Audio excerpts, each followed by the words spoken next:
Ladies and gentlemen, welcome to another episode of the BillyJoe Podcast. My name's Billy. I'm Joe. Good to have you guys back for another week. Joey, how are you? Mate, I'm good. Yourself? That's good. Guys, please do not forget to like and subscribe to all our platforms, Instagram, Spotify, and our YouTube at the BillyJoe Podcast. Sorry, Joey, had to get that out there.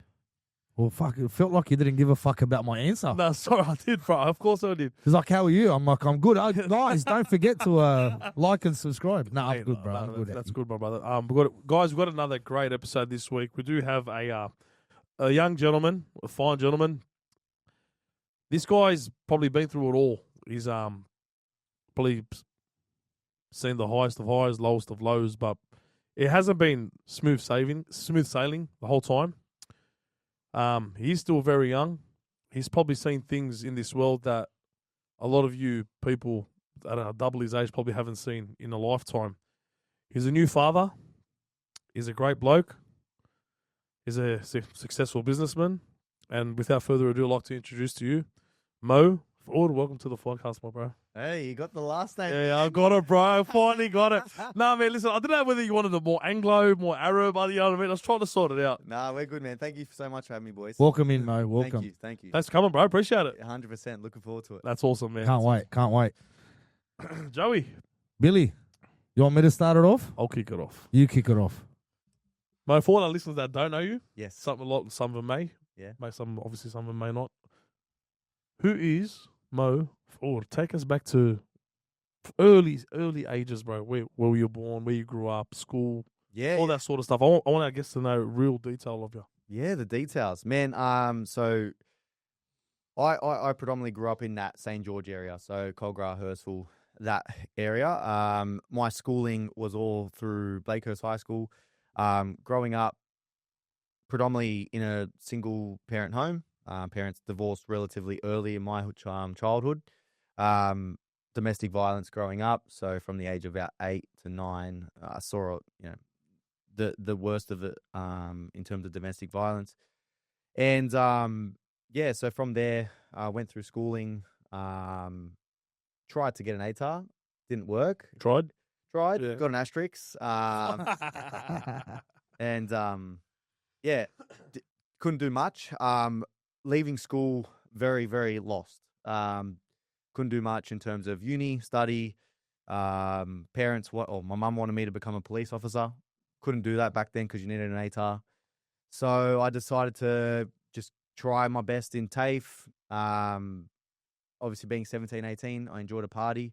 Maybe a little bit more than that. Did it all. Yeah. Joey still enjoys a party. Yeah, I don't blame. I'm joking. That we all. Yeah, and but when I was 18, one of my good mates decided to join the army, and obviously I didn't want to let my mum down at that time, so I thought, what would be the next best thing? And I decided to join the army when I was 18, and so he just said to me, mate, if you can stop being a dickhead and not be a smart ass, it'll work for you. So I said, oh, I'll give it a crack.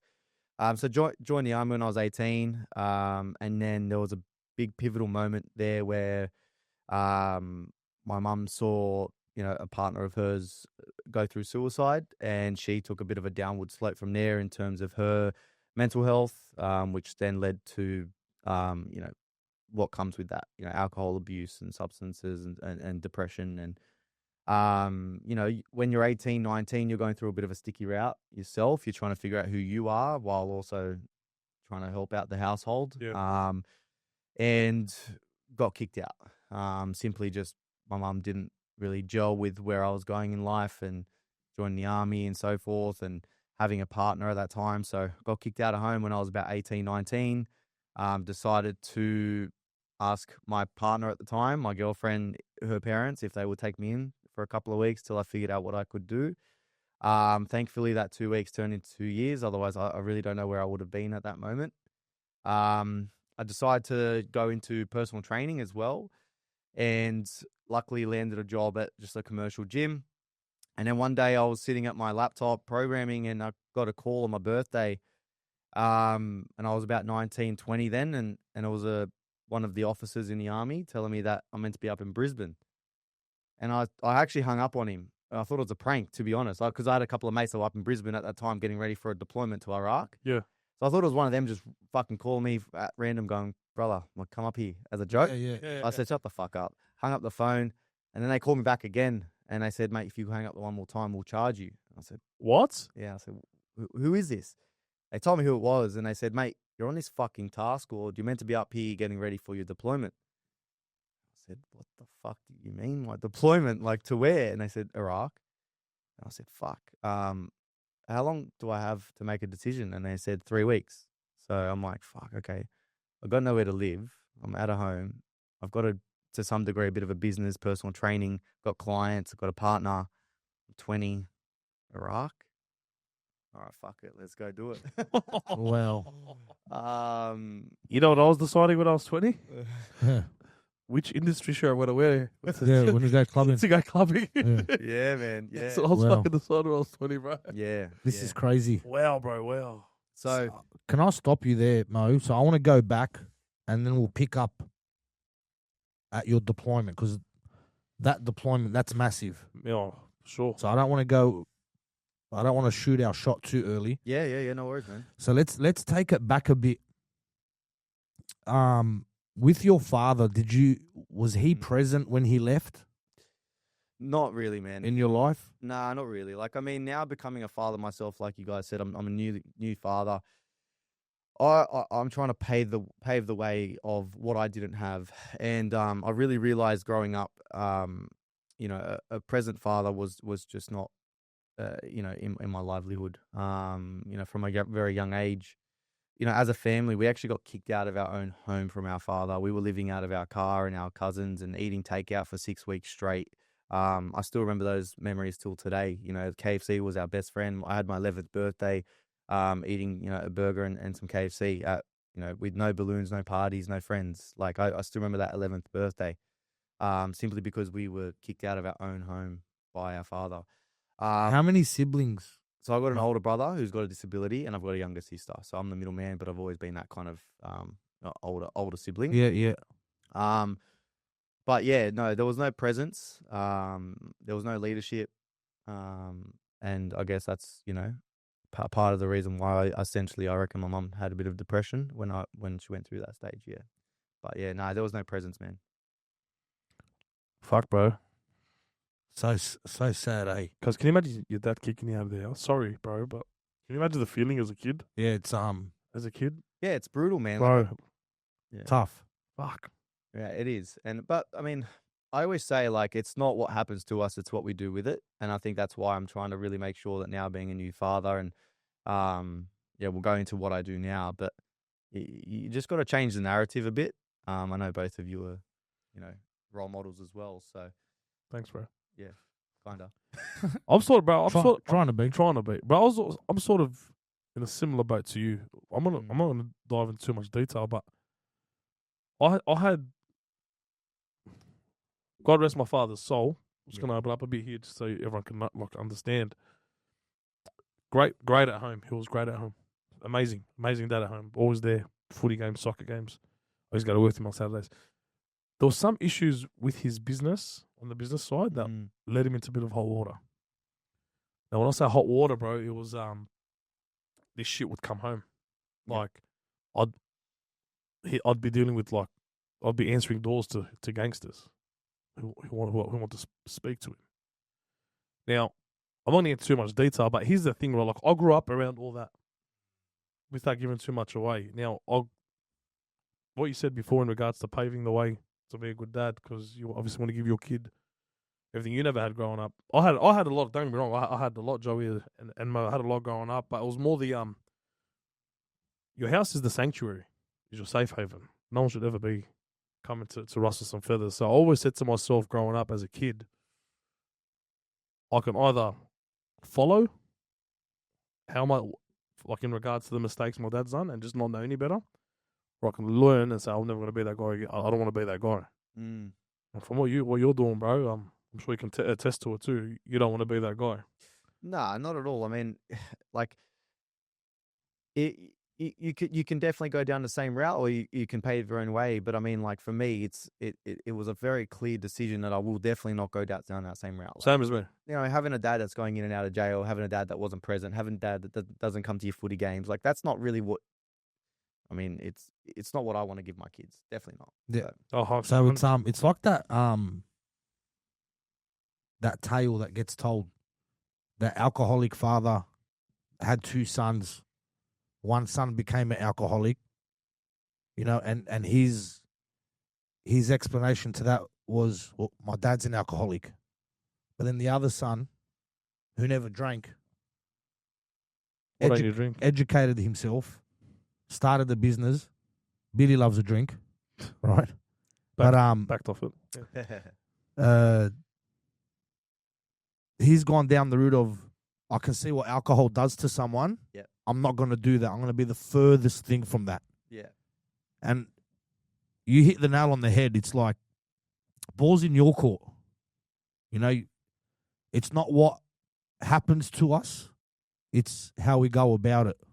Right? And I commend you for that, Mo, because that's massive. Because you could have easily been the aggressor in a domestic violence relationship. And you could have easily said, you know what? I grew up watching my dad bash my mum. You know, sorry, this is all I know. Please forgive me. But you've flipped it on its head and said, you know, this is wrong and this is not what I want to be. And well done, bro. Thank you. That's absolutely amazing. Thank you. I mean, like, again, I do believe, though, that if you play the victim card, then what are you learning from it? So again, I just always play the narrative of, it's not what's happening to me, it's what I'm going to do with it. And I play that in business, I play that in sport, I do in any aspect I run with. You know, whether it's even traffic. It's like, okay, there's traffic, but what am I going to do with it right now? Maybe What can you do? Yeah, I'll try and make a sale. I don't know. Fuck, I'm in traffic. Do something. True. Well, Who gives a fuck? what an outlook on life, bro. That's amazing. I actually did today. One of our followers posted something, and I watched it today. I think it was today or yesterday. No, it was today. Gorgeous day. Sun was out. I just put my head out the window.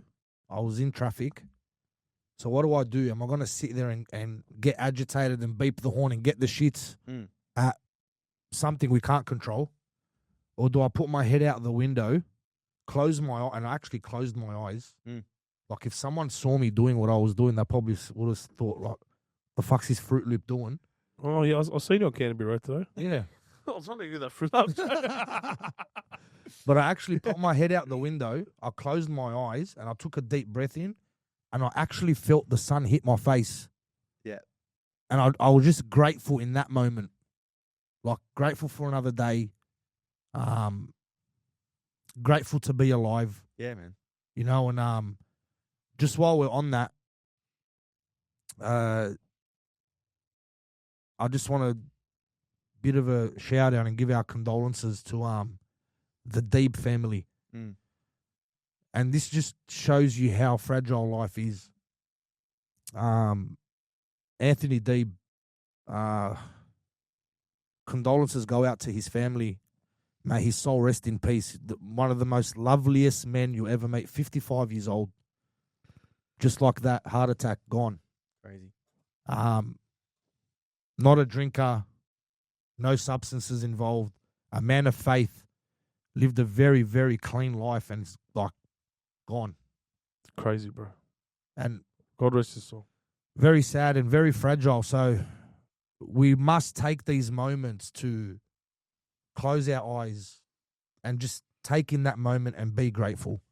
Back to you, Mo. You get kicked out.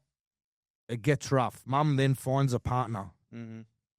Can you talk to us about her partner? Were you close with him? Was there a relationship there? Where were you when you found out that he had taken his life? So I was actually out. I was partying it up. Again, I was 18. And yeah, came home and I didn't know what happened. I woke up the next morning and she's a bit teary and crying, and I looked at my sister and I'm thinking, what the fuck's happened? What's going on? And my sister's like, he's dead. Oh, what do you mean? Who? He sliced his throat at the front. Fucking hell. In front of my sister. Oh, What? God. Yeah. So How old was she? at the time, she would have been 11. Because what do you mean in front of your sister? Like, sorry, what do you mean? Yeah. Like full fucked. Like and yeah, crazy, man, crazy. So I wish I was bullshitting, Wow. but Fuck. yeah. So and yeah, it just spiraled from there, man. It just spiraled from there. I got the blame for the suicide from my mum, and it was just Is that because your relationship with him was rocky? yeah, absolutely. Gave him a hard time? I mean, being 17, 18, seeing your mum try to get with like you're young, You're protective. you're protective. Yeah. You don't want anyone to harm your mum, Yeah. especially Yeah. what she's gone through in life. So you're trying to be that rock. Yeah. So yeah, to see her go into a relationship, I just wasn't vibing with it. I wasn't vibing with him being an alcoholic either. Yeah. I didn't want that in my household. But I guess she was just blinded by love, you could say. Yeah. Because she hadn't really had it with domestic violence growing up. And then I don't know what happened that night. And then he decided to slice himself at the front, which was, crazy. Wow. Crazy. Mo, does that eat at you, bro? That your mum's saying that to you? Sorry if you don't have to answer if you don't want to. Did that eat at you? Yeah. I mean, absolutely it did. I mean, it ate at me for the last 11 years. You know what I mean? We can go down what happened 6 weeks ago in a second. But, when you're a young man and then you've been kicked out of home and you're very lost, you don't know what you're doing in life, and then you're trying to work yourself out, and at the same time, you've been blamed by your own mother who won't talk to you because she's blaming you for the death. Yeah, it eats at you, man. It eats at you big time. But yeah, you got to keep moving on, and you can only try so much. So she loses her partner, then starts drinking heavily, Mhm. starts with the substances. Yep. When you moved out of home, moved in with your girlfriend, went to the army, was there a relationship there with mum? Man, I tried. I tried for years. Yeah, there was even a moment where, using substances, you get a little bit delusional and stuff, right? She went for a road trip to the Central Coast where he was from to lay his ashes down and stuff like that. My sister went with her, and apparently she was driving and thought that someone was following her. At that moment, I was in Newcastle doing some training with the army, and I got a call saying, your mum's in hospital. You have to pick up your sister. I'm like, well, how am I going to do that? Like, I'm in the army and doing training. Like, what? Can't just leave. Can't just leave. Yeah. So I went to the hospital with a fucking army truck. Was it Gosford or John Hunter? Gosford. Yeah. And I just kind of told him, like, can you just keep her here, please? Like, she needs to be in a mental ward because my sister has told me that there was no one following, but she was clearly on some substances. She doesn't need to be driving. Just keep her here. Can I ask what she was on, bro? There's a reason why I'm asking. You don't have to answer. Yeah, I mean, like everything. Ice. Yep. Cocaine. No, I wouldn't say coke, but yeah, ice. The reason I'm saying that, bro, is because a lot of people, there's a stigma here that like, people don't want to talk about it, and like people are pretty much ashamed to admit they've got a family member and stuff. Just so they know. That's all. That's what I just want to shed light on what it I'll was. just say something on that, man, Yeah. because that was something I struggled with. If had you have asked me this question when I was in my early 20s, I would Deny it. I would bullshit straight to your face. I would tell you me and my mum's relationship is amazing. I used to say that to everyone, but I was lying to myself, and I wasn't being me. And I realized people could see there was something else there. And that's hurting. You're actually hurting yourself. I'm hurting myself. Even more because Self-sabotage. it's self-sabotage. Exactly right. So that's why I say now, like, it's not what happened to me. It's what I do with it. And it's just, I'm just rewriting the narrative now. And I just hope one person that looks at me today and is going through something similar can understand that you can 100% change the narrative. And what happens when you're growing up, you can 100% change that definition and rewrite your own script. Absolutely. So,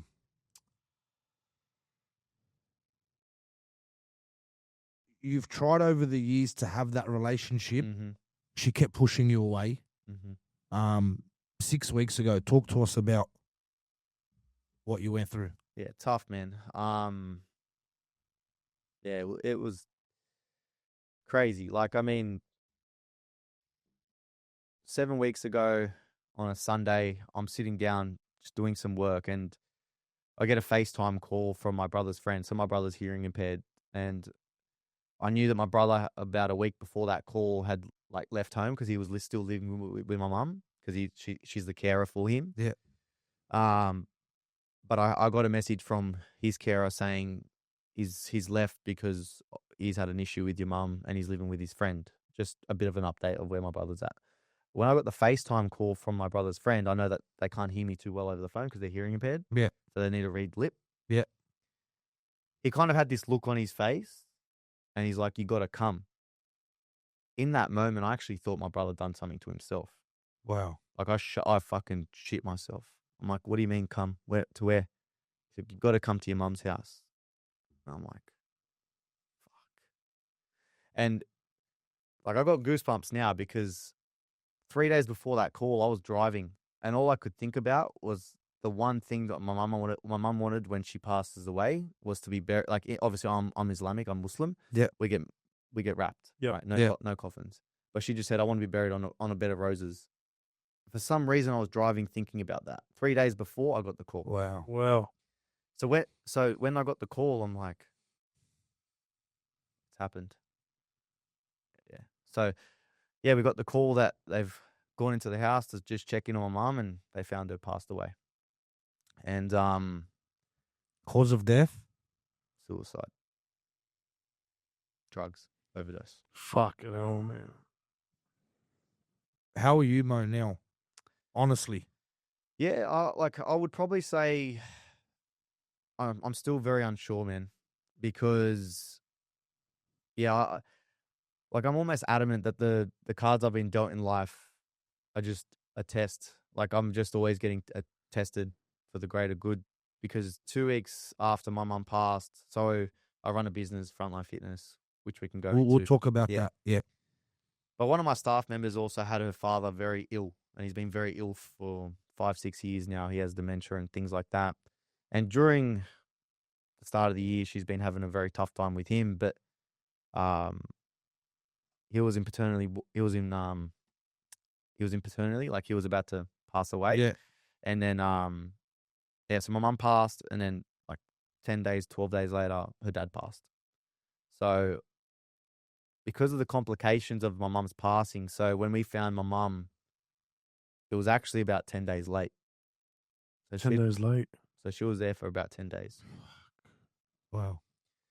So obviously, she's at the coroner's, they're doing examinations. So it's a bit of a delayed process, investigations. I'm going through the phone, I'm looking at the last messages, and I'm showing them, I'm like, there's substances involved here. I'm showing them when she's actually passed. This is the last touch points that she's reached out to someone. So there's a lot of complications. So it wasn't a direct burial that we would hope for in our religion, right? Yeah.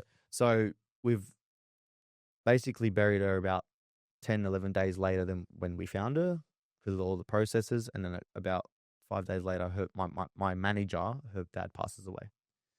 So I've had to deal with the bullshit of coroners and things like that, then bury her, then straight back into work because I just had to because of my manager's dad passing away, her needing time to work on her.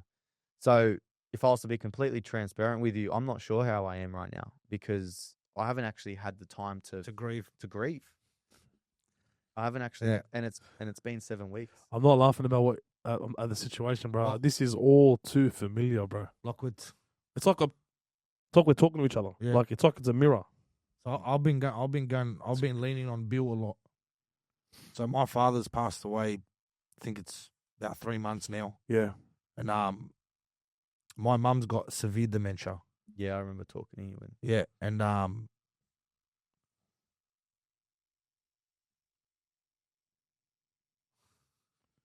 It's not my story. No, Anyway, it's not. Yeah. No, but it doesn't. I know what you're saying. I know what you're going through, bro. Can I just touch on that, John? Yeah.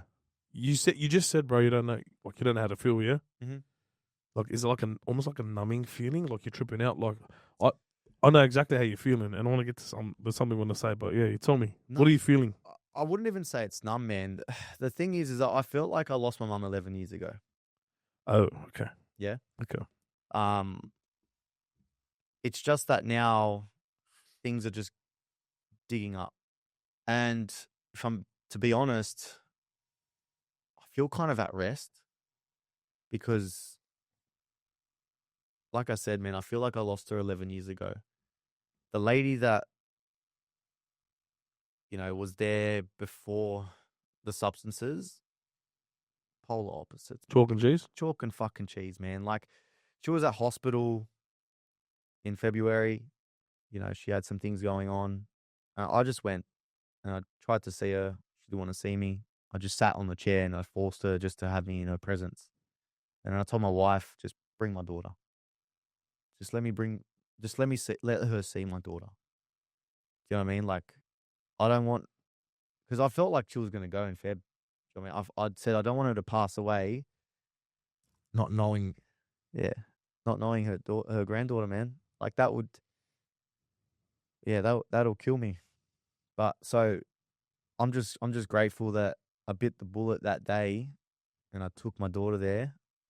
And I could see it in her eyes, man. She teared up straight away because of the regret that she couldn't believe that that's the state she's in, and her son has grown up and is doing things, doing adult things, being a dad. She's a grandmother. She's a grandmother. Did she receive your daughter? She received it, man, but she knew that she just wasn't capable and able. And that's the message I'm running now, man, which will go down in a second when we talk about frontline. Say it now. Stuff. You go like, yeah, like that's the fucking mission I'm on. Like, I'm so passionate about it now, and like, I'll sit in front of any parent, dad or mum, and I will not stop until they understand that if they don't put themselves first before their kids,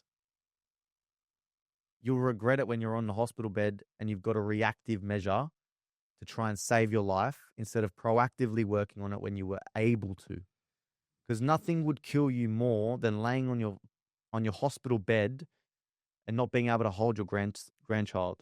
Because I've fucking seen it with my own eyes, and it just isn't fair for your kids and your grandkids. So stop saying, no, I'll be guilty to look after myself. I have to look after my kids, because looking after your kids means you are able to and capable of doing it. So, yeah, I'm just so fucking passionate of generational impact. But to do that, I need to work on the parents in today's day and age.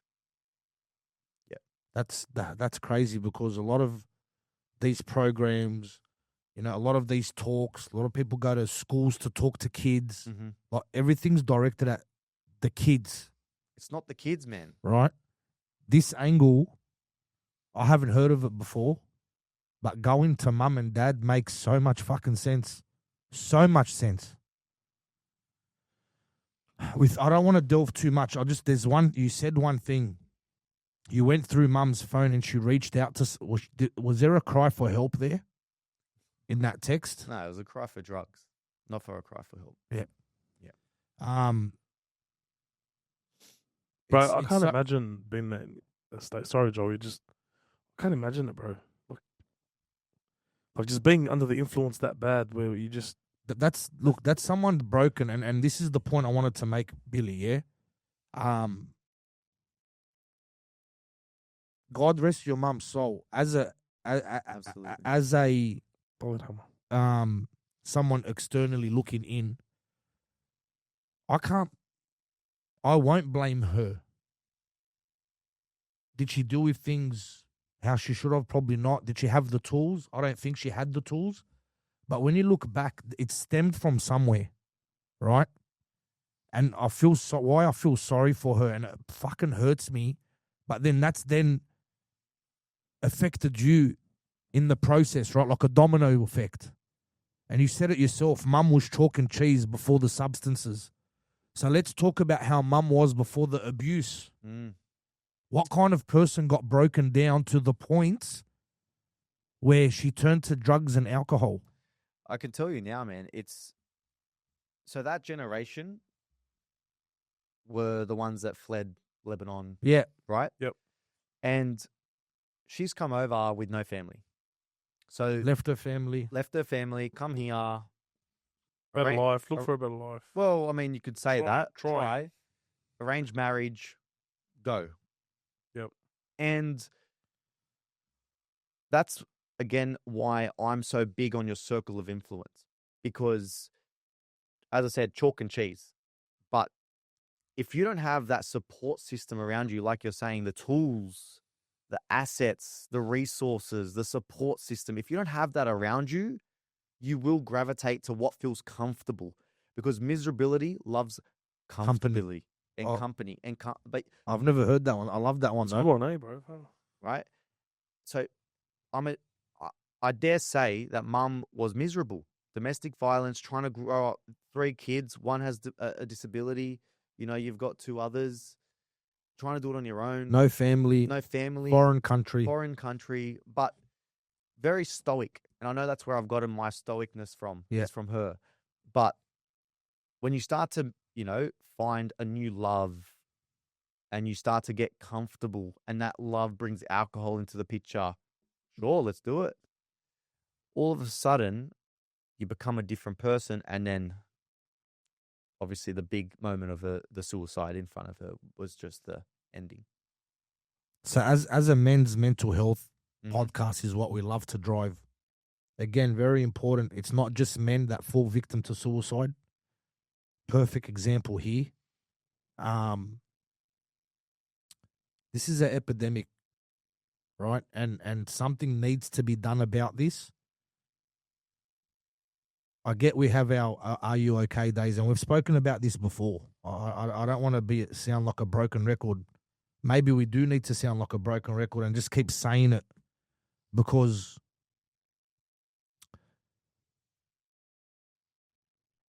what help did she get? And again, she's harmed herself by not allowing you into her life, right? Because you could have possibly had an impact. But so she's pushed, and I don't know you, but from where I'm sitting, Mo, she's pushed the most important thing out of her life. The one person that I believe could have saved her, she cut him off. Yeah. Now that you're out of the picture, what help was there for her? There was none. And that's the hard thing, because my sister was still living with her, but then my sister got kicked out. My sister's being young. She tried to move in with my dad. Won't go down that route. He wasn't capable. It wasn't, I was going to say capable, yeah. Yeah. Very far from it.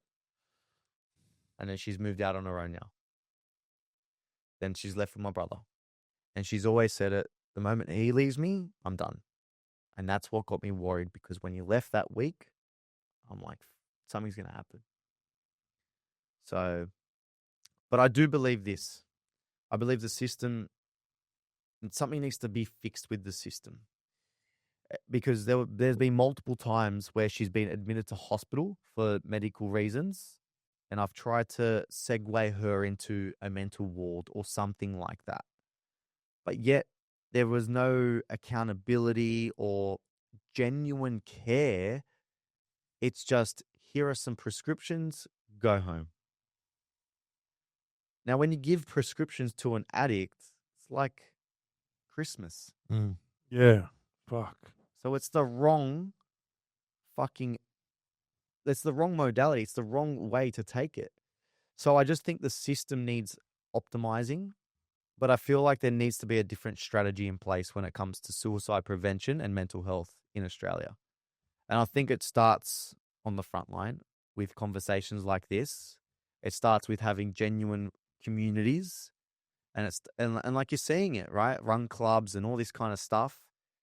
People are doing this thing because they're aware of health and fitness work together, right? It's not just health. It's not just fitness. They actually work together. And I said it in a recent video on my Instagram. I'm like, I wish my mum came up to me and said, can you just put me through some PT sessions, please? Like, or can you show me what to eat? Can you take me shopping? Can you help me with my diet? Something like that. I would have loved to do.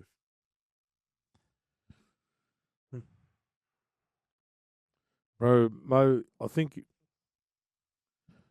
I've seen addicts way too often. I've seen how they are. I've seen how they act, bro. I've seen what they do, what they say. They're just so consumed in it, bro.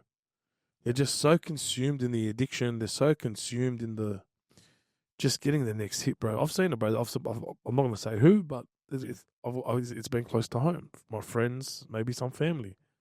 They just turn into different people, bro. And it's just what they're worried about is just how they're going to get on, and that's what the substance does to you. It's like literally, bro, rewires your brain to only think about that when you do it, like when you're off. That's all you're thinking about. You're waking up thinking about it. You're going to sleep thinking about it if you're sleeping. Like you know what I mean, bro. Yeah. It's poison, my bro. It is. It's absolute fucking poison.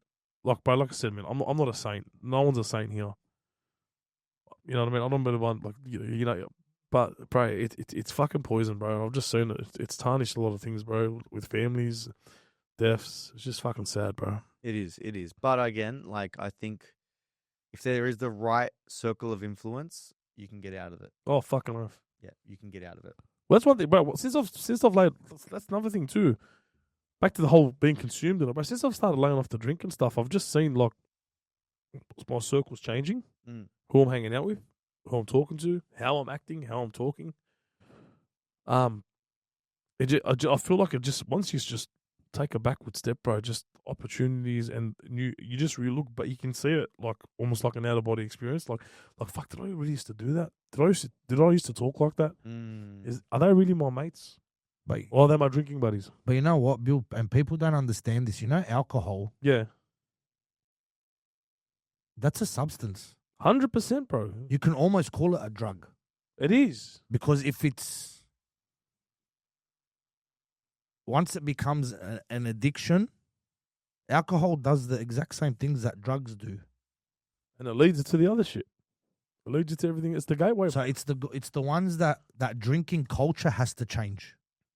Well, that was one of the things in the army that's so big is the drinking culture. The piss. Yeah, I was going to say, the piss is good on it. It's massive. It's bigger than and I tried to change that.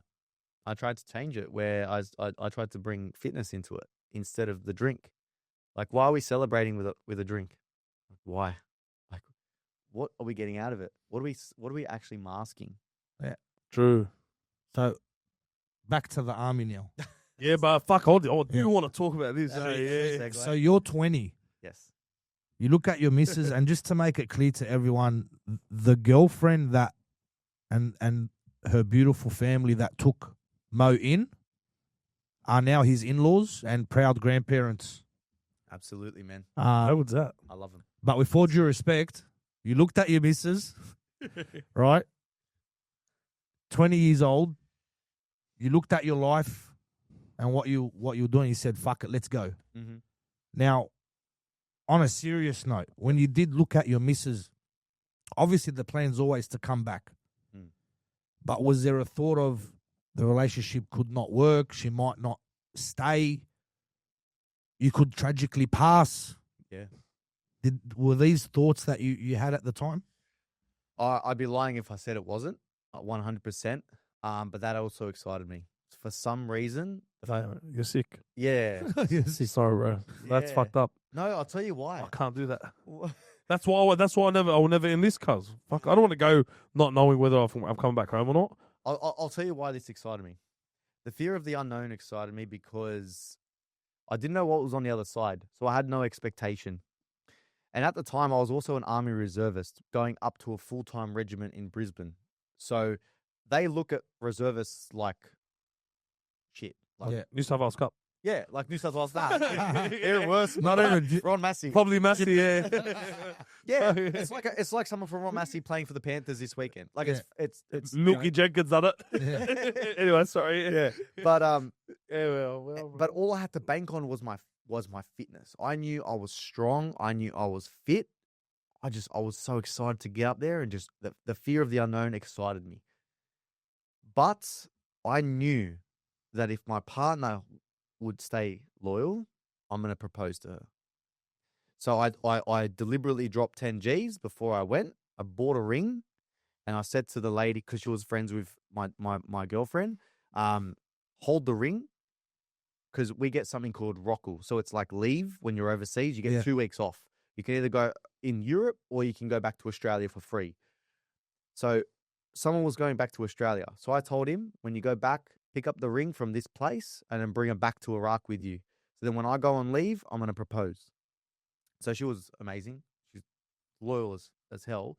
And I just knew that Vanessa would be. You know. Yeah, you know when you know. You know. Yeah. Especially when I told her I'm going to do this. And I told her why. I said, I want to do this because, babe, like, me and your brother are clashing. You know, he's the alpha, but I'm trying to figure out who I am. You know, I need an escape. When I come back, I should have some money because they pay you really well on deployments. You don't pay tax. Oh, well. Yeah. On that note, I've got to you. I'm bloody list. Where do I sign? Sign right here. Sign? I am Sam. What's you? but like that was the strategy, right? Yeah. And I knew when I come back, You're set.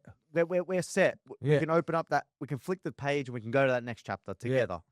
So I dropped the money, got the ring sorted, went overseas, and then planned the proposal in Dubai, and proposed September 12th, 2018, and then fucking rest is history. Wow, bro. All right, so let's get back to Iraq. Yeah. Well, You're on the front line, Yes. hence why your business now is called Frontline, Correct. which is fucking amazing if you ask me. Cracker name, I yeah. love that. cracker.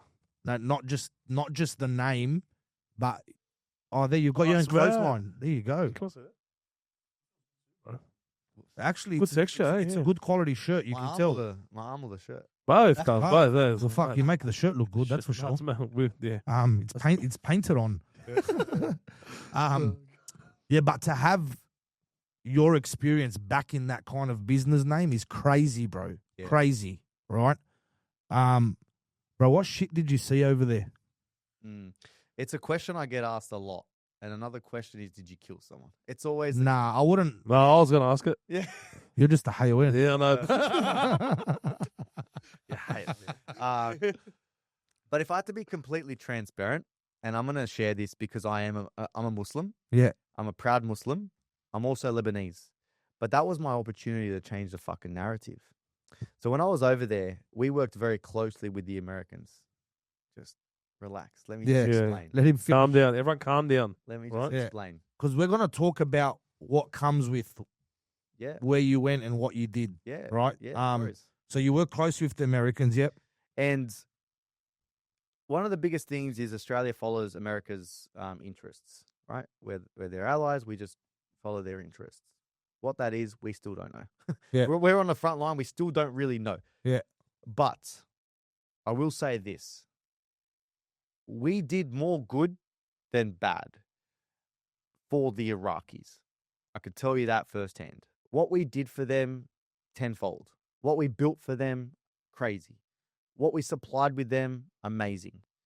But my biggest role there was showing the Australians culture. Culture.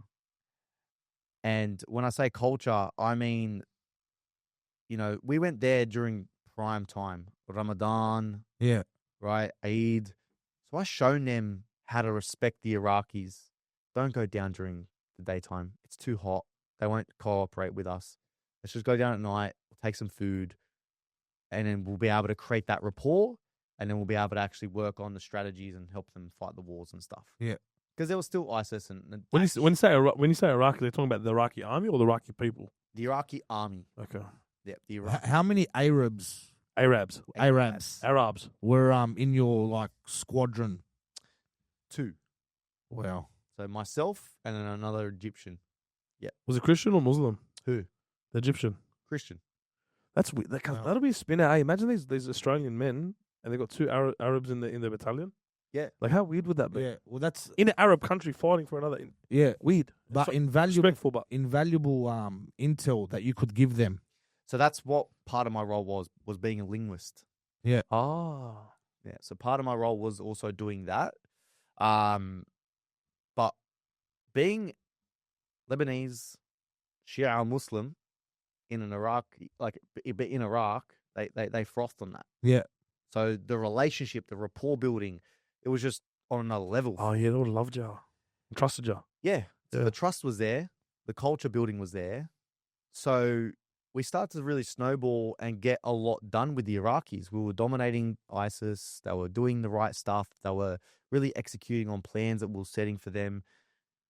But the biggest thing that I did, what I got out of it, was being able to change the narrative for the Australian army, Their perspective. their perspective on the Lebanese man. Yeah. Ah, okay. So you're getting deployed with people from all around Australia. Yeah. People that I've never seen a Leb in their they life. would not even know what I am. An Arab would have been just on TV. Because Reed didn't even know what Marnie. He didn't know what a Leba was before it came to the dogs. Really? I swear to God. And you can imagine what was going through his head. Yeah, absolutely. Because I've never seen a Leb in my life. What, The guys where he came from Parramatta. No, bro. He came from Bush, Queensland. Yeah. And then when he came to the dogs as a junior, Oh, as a junior. yeah. And he didn't know what a Leba was. The guy's been in Lebanon. He's ever been to Hachit. Wow. Now, anyway, sorry, continue now. Sorry, that's bro. mad.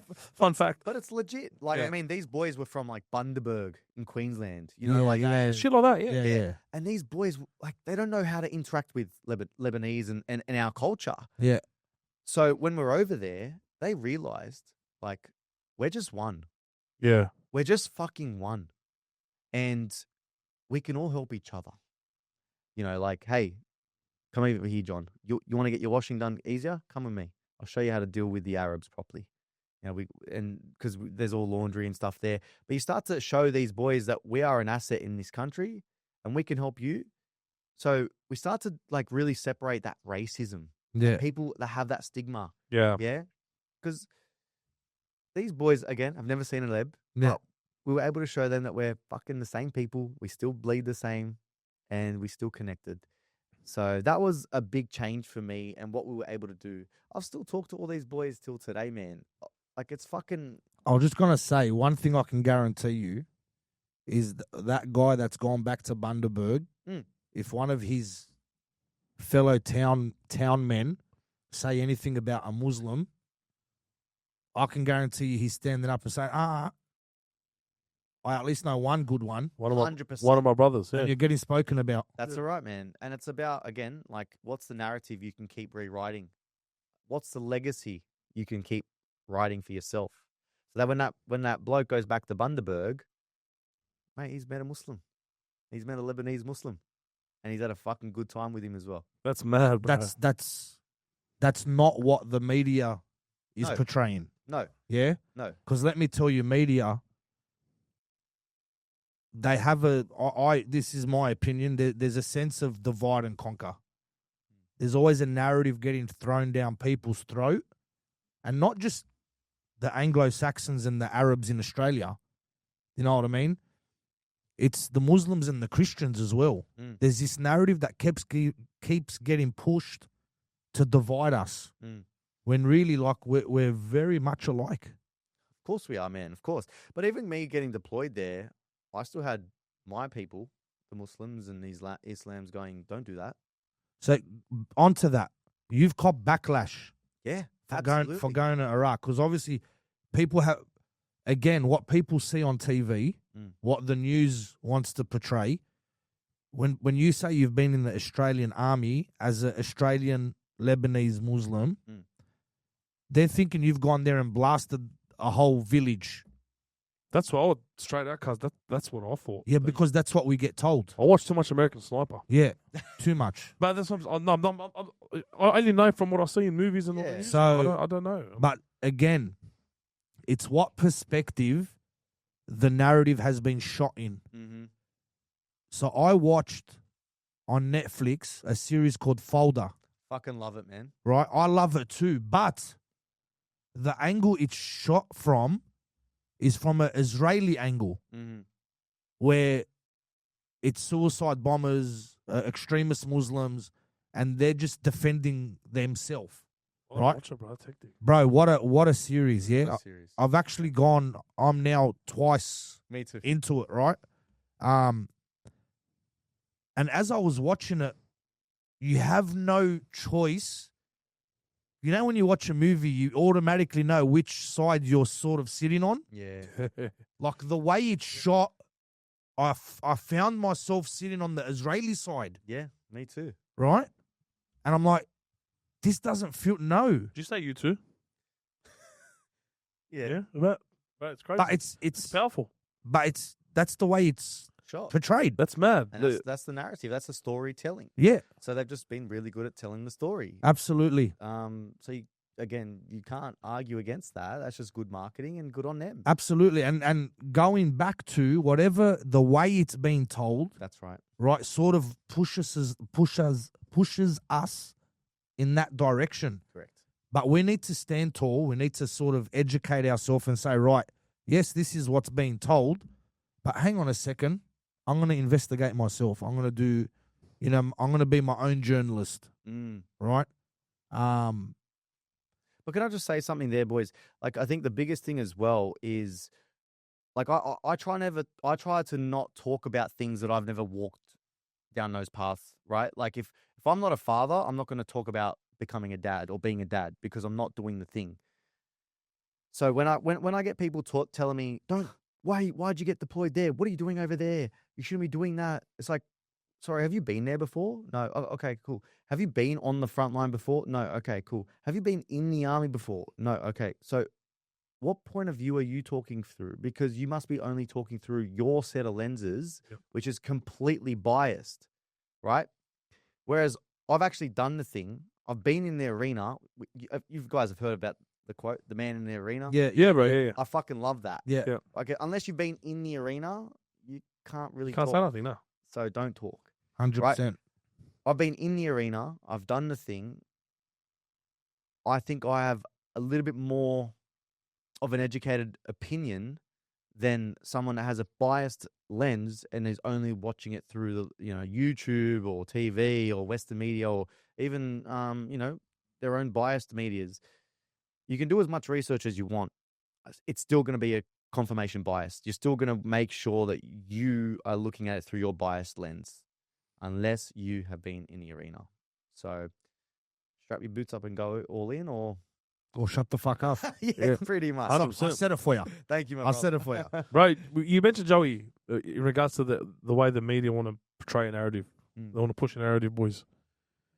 You said in regards to dividing and conquering the Muslims and the Christians. These guys forget, right?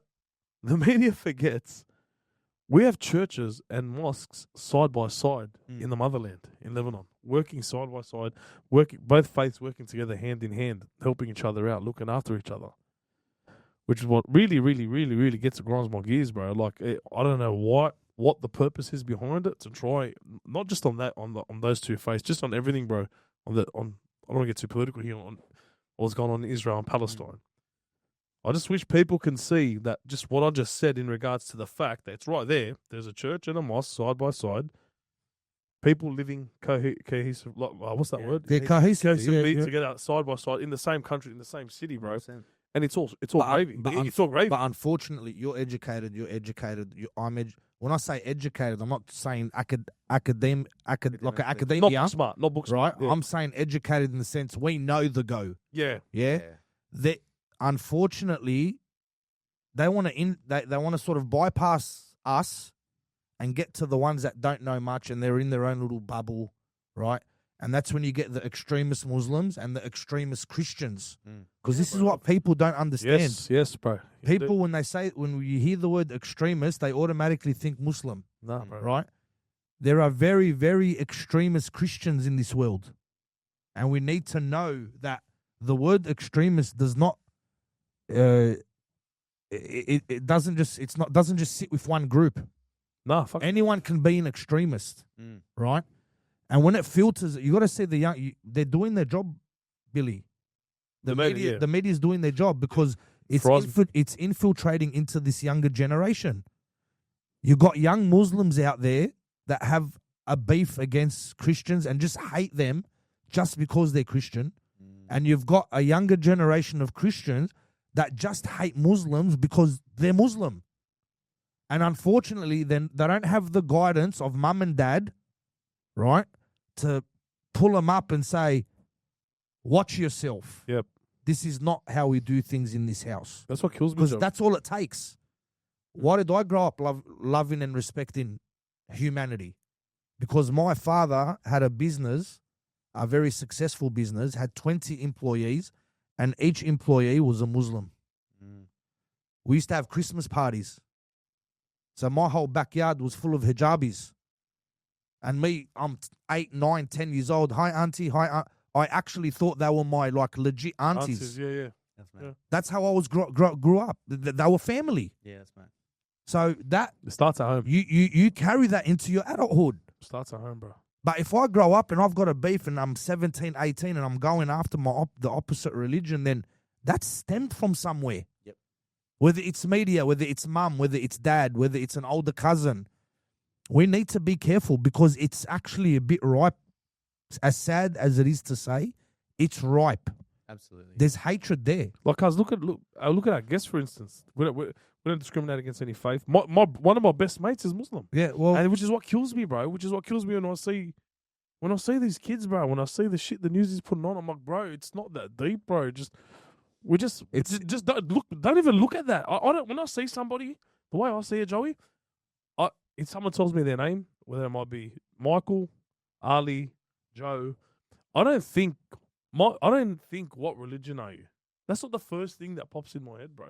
It doesn't even follow. I'm just like, hey, bro, how are you? Then I just start. Are you a good bloke or not? Are you a good bloke or not? That's it. That's what it comes down You know to. what I mean, bro? And it fries me, bro. It grinds my gears, but yeah. But Moral of the story, bro. Don't fucking. No, but it is, and this is they're doing their job, bro. They're doing it good. That's it. Yeah. It's up to us that have a voice, to stand up. And going back to what you said, we've had Billy Dib twice. Yeah. We've had my mate Ali Karush. We've had Sam Sadat. Got Mo. We've had Mo.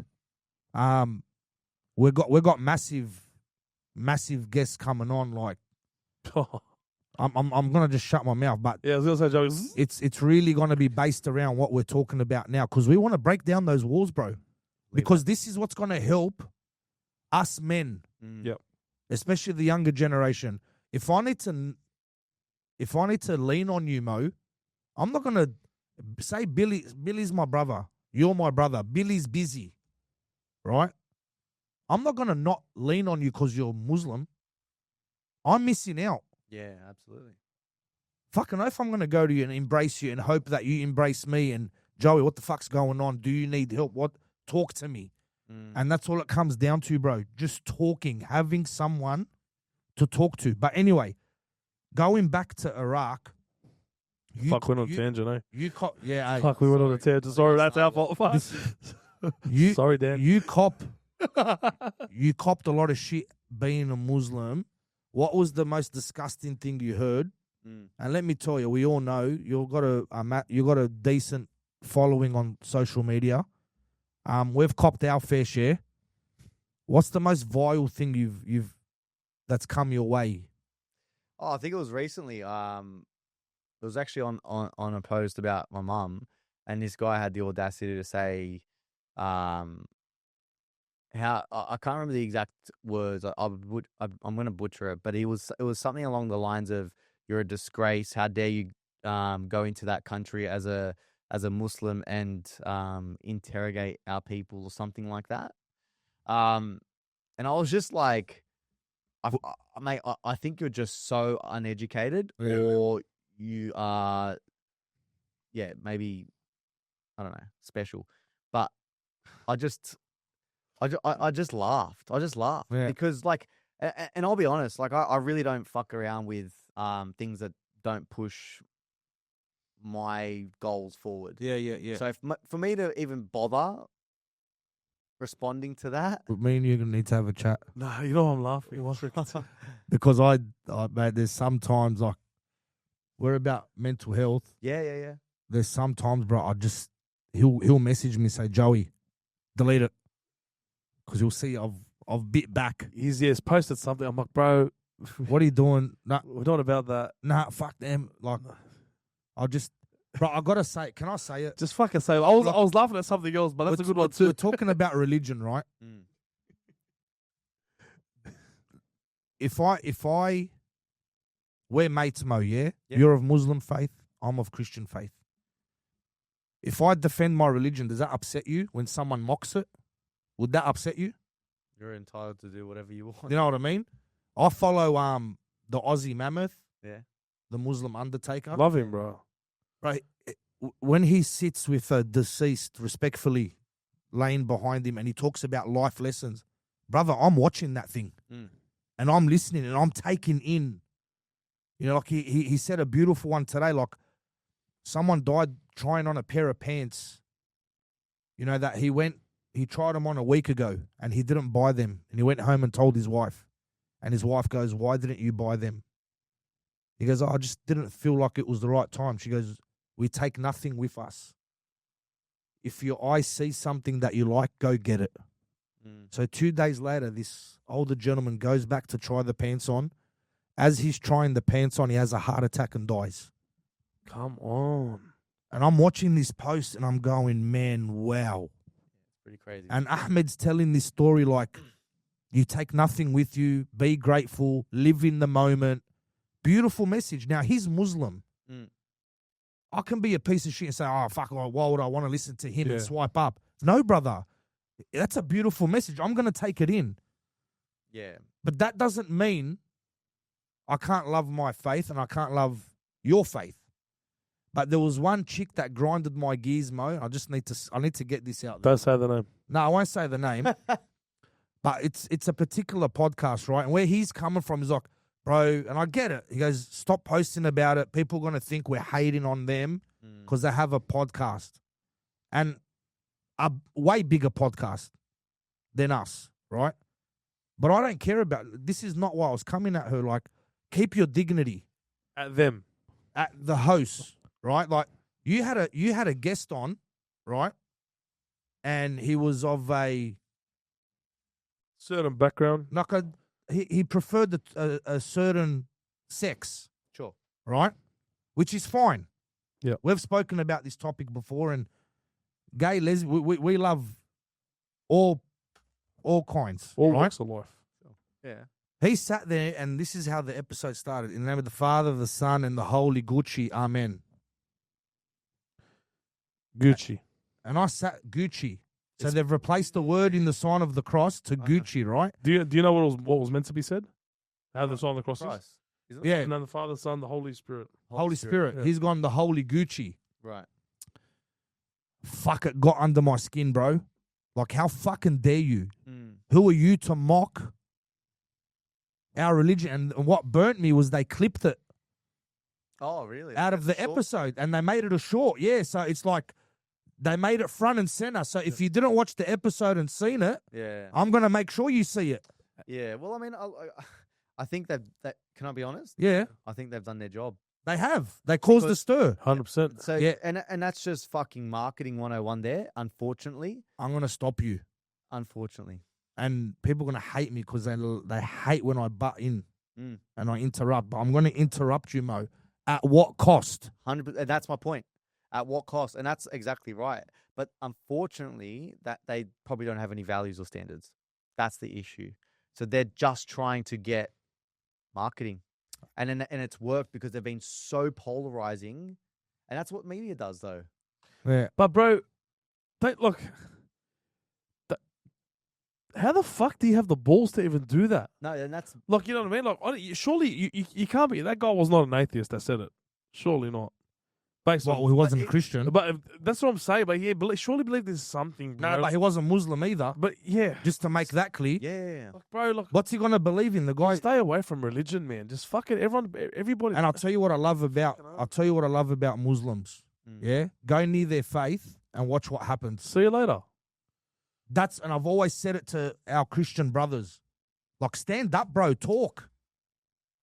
Why when someone mocks us or mocks Jesus Christ, right, we sit back and say, oh, yeah.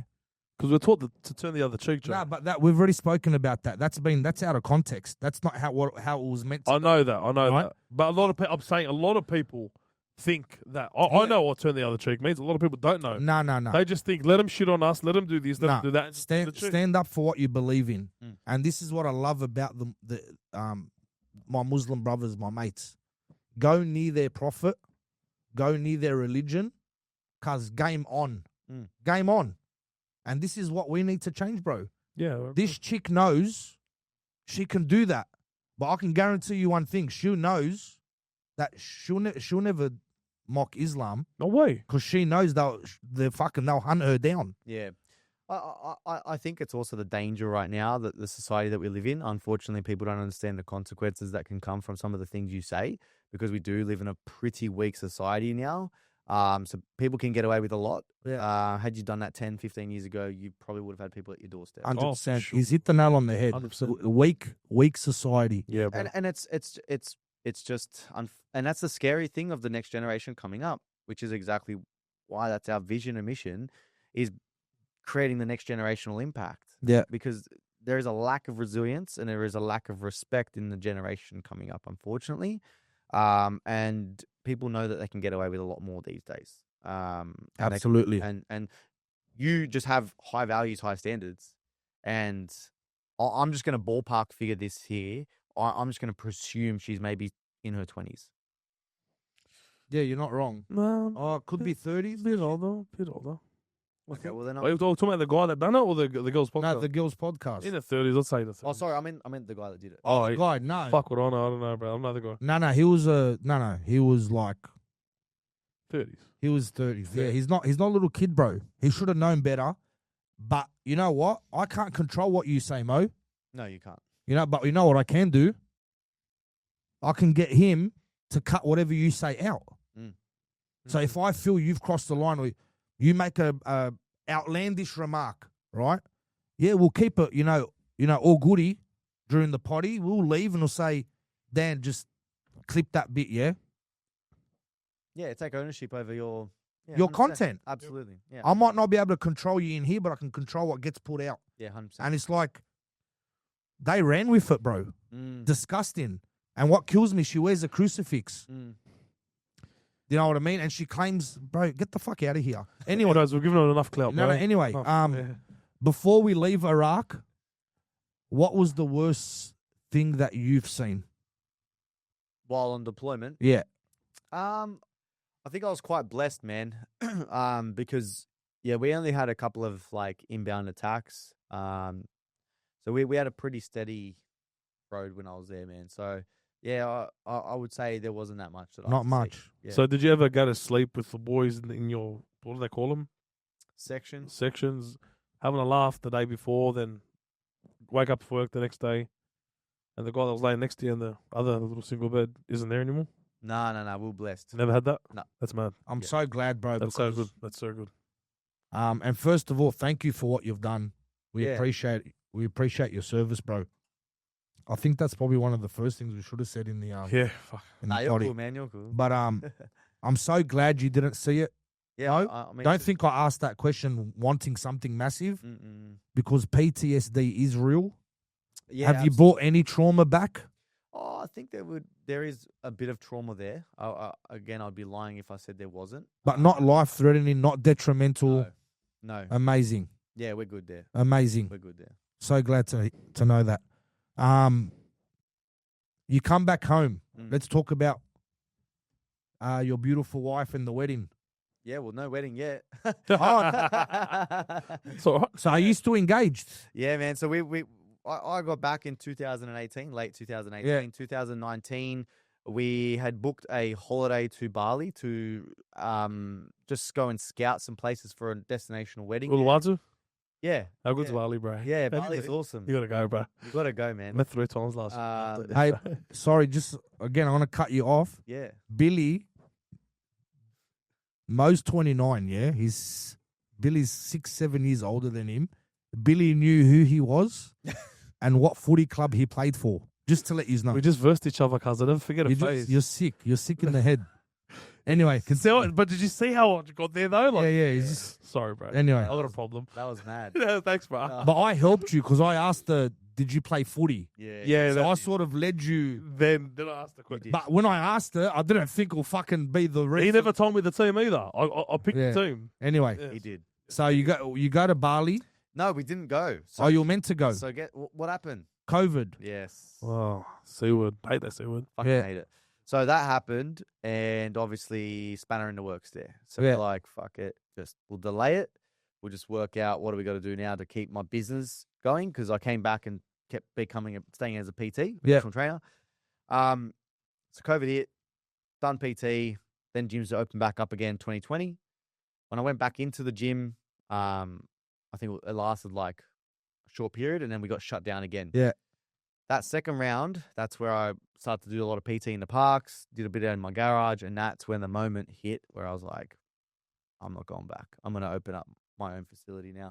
So that's why we didn't get married, because You went all in. just went all in, man. Yeah. Good on you, as you should. Yeah, 100%. just all in. So 2020, 2021, that's where the pin dropped, and I started to look for locations for Frontline. Yeah. Awesome. What a name, bro. I love it. Cracker name. So let's talk about Frontline. Yeah. What's Frontline about? Where are you based? What services do you offer? Yeah, man. It's my fucking baby. But it's so much more than just that brick and mortar facility now. So we're located in Belmore, the heart of the doggies. But I'm not a doggy It's still supporter. raw, bro. It's Why still would you raw. do that? Don't do that. Don't mention their name. I'm still mentally trying to recover. Can't believe they got whacked by Penrith. They got smashed. Can't believe he's didn't make the 8. Why would I want to make the 8? Because that's that. We're in Bali waiting for you. I'm still trying to recover, boys. Please, I'm actually not joking. Yeah, I'm fucking burning. Anyways, My brother, I'm so sorry, man. But yeah, so we're in Belmore, brick and mortar facility, Frontline. Where we're heavily focusing on trying to, again, generational impact is our mission. And to do that, we need to build strong, resilient parents, so that way they can lead their families with the absolute most confidence. So then that way they have really resilient and confident kids as well. So generational impact is what we're trying to do. How we do that is through the lenses of health and fitness and mentoring our parents in our facility to make sure that they're doing the right stuff and putting self-first time in place rather than being selfless for their kids. And and obviously what we do is predominantly like semi-private personal training, small group personal training. We don't run big group classes. We try to keep it really intimate. We try to really get to know our clients. And yeah, man, so that's what we do. And there's a lot on the horizon. If you're watching this, the next 3 years is going to be really exciting for us, man. Yeah. that's awesome, bro. Well, I'm going to tell you, I'm going to hit you up Yeah, man. because I want my wife and I, we're on a health journey now, Yeah. not only to lose some kgs, but also like to strengthen what we have. Yep. Because we've identified that. Well, she did. I'm not going to lie, but I'm going to be honest. She'll tell me, babe, I feel like you put the girls before me. I got 2 girls. Yep. And that hurts me. Because I really pride myself on how I treat my wife in front of my girls. Because I want my girls to grow up to see how dad treated mum. So that way when they meet a guy, they can relate back to, okay, hang on, you're a piece of shit. Dad never used to do that to mum. See you later. So I'm trying to set the bar for my girls. I love that, man. So that's why it hurts me when my wife says I sometimes feel like you put the girls first, when really it's her. And I do it for a reason. Obviously, because I love her. But also to set that example. So I am going to come to, I think if we start sessions, Yeah, we'll connect. especially in a fitness environment, for us to really go to the next level, and because I need to do more to make her feel like she's been put first. It's actually mad, Joey, bro. I've trained with my wife a few times, like in sessions like that. We actually done a boxing class. Shout out to one playground in Maryland, bro. We done a boxing class there together, and it was just mad. Like just that a couple of sessions, bro. It was so good. But in regards to relationships and all that sort of stuff, that like you said something that your wife said sometimes you put the girls first. I'm guilty of doing that with my kids too. And because you probably notice one, God willing in the future, bro, you'll notice that you think that you have to put, but you probably already know, obviously, because of Frontline. You got to put your relationship first sometimes. You have all the time. Like, Well, I mean, I've got a daughter as well. Huh? I've got a daughter. Yeah, that's what I'm saying. Yeah, like, yeah. yeah, but you understand. Like, you understand. Yeah. because your business is that. Your business model? You're is already that. there. You're already there. You That's don't have what to I'm worry about it. I get that, but I also like, I fuck with what you just said, man, because my sister's never seen a dad look after our mum. saying. Do you know what I mean? And I've never like, I hope someone watching this that is a new dad like myself really clicks with that, because sometimes I do put my business and my daughter before my wife, and you shouldn't do that because Nah, that 100%. that relationship is So the important, bro. cornerstone Yeah. to everything else For happening at sure. home. So that's Hun- that's awesome, bro. Where I was Good, bro. where I was going with before, like Mm. I sent him something on social media. There's a husband. He goes to he's talking to the camera. He's like, people call me crazy because I left my kids at home with my mum, and me and my wife went on a vacation, on a holiday. Mm. People call me crazy. Nah, man, how can you leave your kids at home? That's not a vacation. He goes, no. I left my kids at my mum's, and me and my wife went on a vacation. The American fella, sorry. And he goes, if my kids came, it'll be a family trip, not a vacation. It's, as we know, your life changes when you have kids. Everything that used to be simple is It's not simple anymore. It's not simple anymore. So going away on a holiday with your wife to reconnect, to know that without your other half, bro, the kids wouldn't even be there.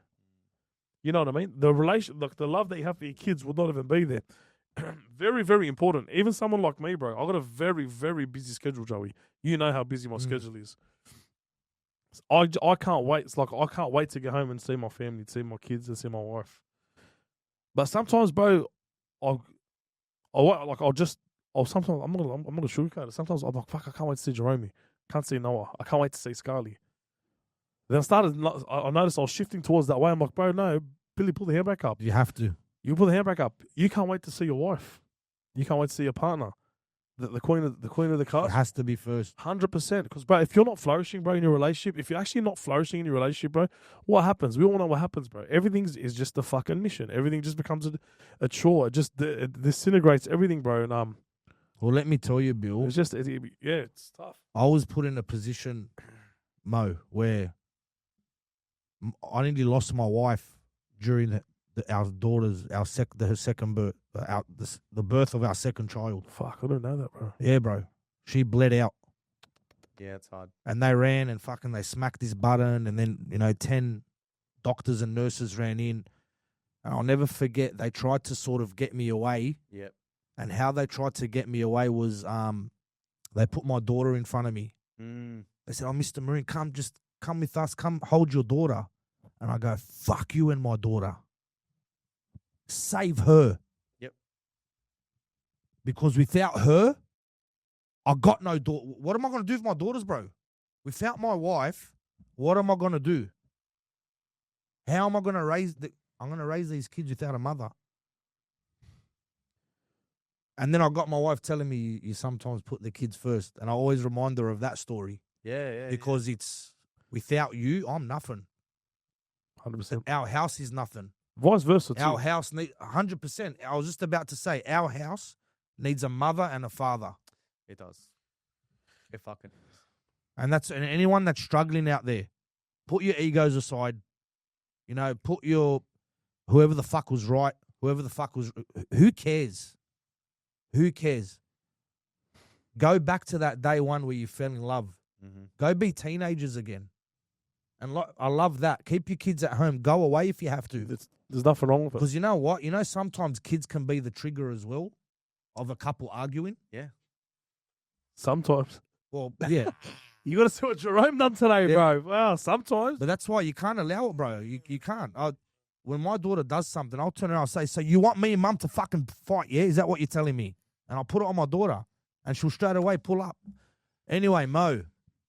We took over the Mo Faour show. No, I think it all But blends, man. yeah, because it comes together. we were talking about the mission of Frontline and what we're trying to do, and I think you hit the nail on the head there. when you try to connect that relationship with your partner, you will build strong, resilient families Absolutely. that can lead from the front together. Yeah. Which is our motto, lead from the front. You've 100% hit the nail on the head, bro. So I think you haven't fucking taken over this show. You've only given it more substance. And if people could take a little bit of nuggets out of this, it's that if you can do hard shit together, you will only flourish. Awesome. Do you know what I mean? So you hit it. Frontline. Yes. So tell us again, where are you? Yeah, Belmore. Where are you based?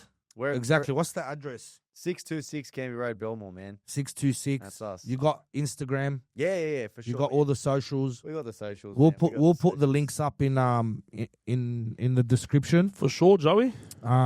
Before we go, Mm.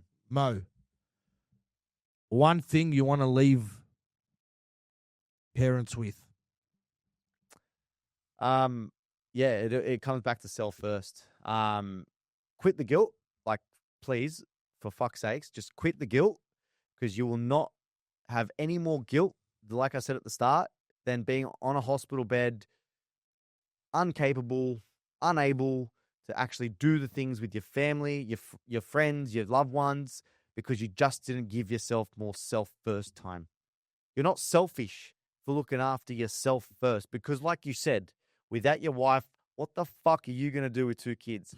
And vice versa. So imagine you self-inflicted your own health by neglecting yourself. Why would you do it? Just quit the guilt today, not on Monday, today, and start looking after yourself. It's an investment.